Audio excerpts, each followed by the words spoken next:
ವಿದ್ಯಾರ್ಥಿಗಳು ಇವತ್ತು 78ನೇ ವರ್ಷದ ಸ್ವತಂತ್ರ ಸಿಕ್ಕ ಸಂಭ್ರಮದಲ್ಲಿ ಸಿಂಧನೂರು ನಗರದಲ್ಲಿ ನಮ್ಮ ಬಸನಗೌಡರು ಹೇಳಿದ ಹಾಗೆ ಕರ್ನಾಟಕದಲ್ಲಿ ಅದು ಭಾವೈಕ್ಯತೆ ಬೀಜ ಎಲ್ಲಾದರೂ ಇದೆ ಅನ್ನೋದಾದರೆ ಅದು ಸಿಂಧನೂರಿನಲ್ಲಿ ಉಗಮವಾಗಿದೆ ಅನ್ನುವಂಥ ಮಾತು ನಾವು ಹೇಳಬೇಕಾಗುತ್ತೆ. ಯಾಕೆ ಈ ಮಾತು ಹೇಳ್ತಾ ಇದ್ದೀನಿ ಅಂತಂದರೆ ಮಸೀದಿ ದರ್ಶನ ಅನ್ನುವಂಥ ಒಂದು ವಿಚಾರ ಸಂಕಿರಣ ಹುಟ್ಟಿದ್ದೇ ಅದು ಸಿಂಧನೂರಿನಲ್ಲಿ ಅನ್ನುವಂಥದ್ದು. ಕಳೆದ 3 ವರ್ಷದಿಂದ ನಮ್ಮ ಒಂದು ದೊಡ್ಡ ಮಸೂದಿಯಲ್ಲಿ ಆ ಕಾರ್ಯಕ್ರಮ ಮಾಡಿದರು. ಇದಕ್ಕೆ ನಾಡಿನ ಹರಗುರು ಚರಮೂರ್ತಿಗಳು ನಮ್ಮ ಭಾಗದಲ್ಲಿ ಜಾತ್ಯತೀತ ವ್ಯಕ್ತಿಗಳು ಬಂದು, ಯಾಕಂದರೆ ಮಹಿಳೆಯರು ಸಹ ಬಂದು ನಾವು ನಮಾಜ್ ಮಾಡ್ಬೋದು ಅನ್ನುವಂಥ ಮಸೂದಿಯಲ್ಲಿ ತೋರಿಸ್ಕೊಂಡಂಥ ಕೀರ್ತಿ ಈ ನಮ್ಮ ಮುಸ್ಲಿಂ ಬಾಂಧವರಿಗೆ ಸಲ್ತಾ ಇದೆ. ಹೆಚ್ಚಾಗಿ ಜಮಾತೆ ಇಸ್ಲಾಮಿದವರು ಇಂಥ ಒಂದು ಭಾಳ ವೈಚಾರಿಕ ವಿಚಾರವನ್ನು ಕ್ರಾಂತಿ ಮಾಡುವಂಥ ನಿಟ್ಟಿನಲ್ಲಿ ತಮ್ಮ ದಾಪುಗಾಲಿಟ್ಟಿದ್ದಾರೆ. ಅವರ ಜೊತೆಯಲ್ಲಿ ನಾವೆಲ್ಲರೂ ಮಾನವೀಯ ಮೌಲ್ಯವನ್ನು ತಿಳಿಸುವುದರ ಮುಖಾಂತರ, ಆ ಮಾನವೀಯ ಮೌಲ್ಯವನ್ನು ನಾವು ಸಾರುವುದರ ಮುಖಾಂತರ ನಾವು ಬಾಳಬೇಕಾಗಿದೆ. ಮಸೂದಿ ದರ್ಶನ ಅಂತಂದರೆ ಒಂದು ಮಾತು ನೆನಪಾಗ್ತಾ ಇದೆ. ಮಸೂದಿ ದರ್ಶನ ಅಂತಂದರೆ ಮಸೂದಿ ನಾವು ಮಾಡಿದ್ದೀವಿ, ಆದರೆ ಮಂದಿರದ ಪ್ರಕಾರವಾಗಿ ನಾವು ಮಸೂದಿ ಕಾಣ್ತಾ ಇದ್ದೇವೆ. ಶರೀರದ ಯಾವುದೇ ಅಂಗಗಳು ಇದ್ದರೂ ಹೃದಯಕ್ಕೊಂದು ವಿಶೇಷ ಸ್ಥಾನಮಾನ ಇದೆ. ಆ ನಿಟ್ಟಿನಲ್ಲಿ ನಮ್ಮ ಮಂದಿರಗಳಾಗಿರಲಿ ಮಸೂದಿ ಆಗಿರಲಿ ಅದಕ್ಕೆ ಒಂದು ಹೃದಯದ ಸ್ಥಾನವನ್ನು ನೀಡಿದ್ದೇವೆ.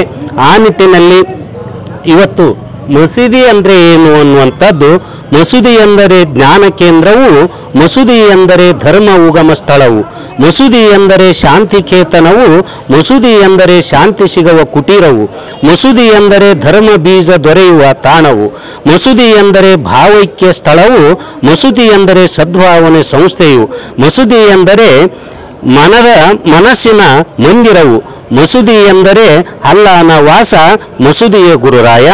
ಭಕ್ತಿ ಭಾವ ಪ್ರೀತಿ ಪ್ರೇಮ ವಾತ್ಸಲ್ಯ ಮಮತೆ ಹೊತ್ತು ಬರುವ ಸಿಂಧನೂರು ಗಂಗಾನಗರದ ಅಬೂಬಕರ್ ಮಸೂದಿ ದರ್ಶನಕ್ಕೆ ಹಲವು ನಾಮ ನಿನಗೆ ಉಂಟು, ಶಿವನೇ ಅಲ್ಲನು ಅಲ್ಲನೇ ಶಿವನು, ಪಂಪಯ್ಯ ಪ್ರಿಯ ನಿಜಗುಣ ದೇವ ಅನ್ನುವಂಥ ಒಂದು ವಿಶೇಷ ವಚನದೊಂದಿಗೆ ನಾವೆಲ್ಲರೂ ಭಾವೈಕ್ಯ ಬೀಜದೊಂದಿಗೆ ಭಾವೈಕ್ಯ ನೆರಳಿನೊಂದಿಗೆ ಬಾಳಬೇಕಾಗಿದೆ. ಯಾಕಂದರೆ ನಾವೆಲ್ಲ ಭಾರತೀಯರೆಂಬ ಭಾವ ಮೂಡಲಿ, ನಮ್ಮಲ್ಲಿ ಭೇದ ಭಾವ ಪ್ರಭು ದೂರವಾಗಲಿ ಅನ್ನುವಂಥ ಒಂದು ಕವಿವಾಣಿ ಪ್ರಕಾರ ಒಂದು ತೋಟದಲ್ಲಿ ಹಲವು ಹೂಗಳು ಹೇಗೆ ಇವೆ, ಅವು ಸುಗಂಧ ಪರಿಮಳವನ್ನು ಕೊಡ್ತಾ ಇವೆ, ಹಾಗೇ ನೀವುಗಳು ಎಲ್ಲರೂ ಒಂದೇ ಅನ್ನುವಂಥ ಮಾತುಗಳನ್ನು ಹೇಳಿ ಒಳ್ಳೆತನ ಯಾವ ಇದರಲ್ಲಿಂತ ಬಂದರೆ ಏನು ಅನ್ನುವಂಥ ಭಾವವನ್ನು ಇಟ್ಕೊಂಡು ನೀವು ಸಹೋದರತ್ವದೊಂದಿಗೆ ಈ ನಾಡನ್ನು ಮತ್ತು ದೇಶವನ್ನು ಮುನ್ನಡೆಸುವಂಥ ಜವಾಬ್ದಾರಿ ನಿಮ್ಮೆಲ್ಲರಿಗಿದೆ.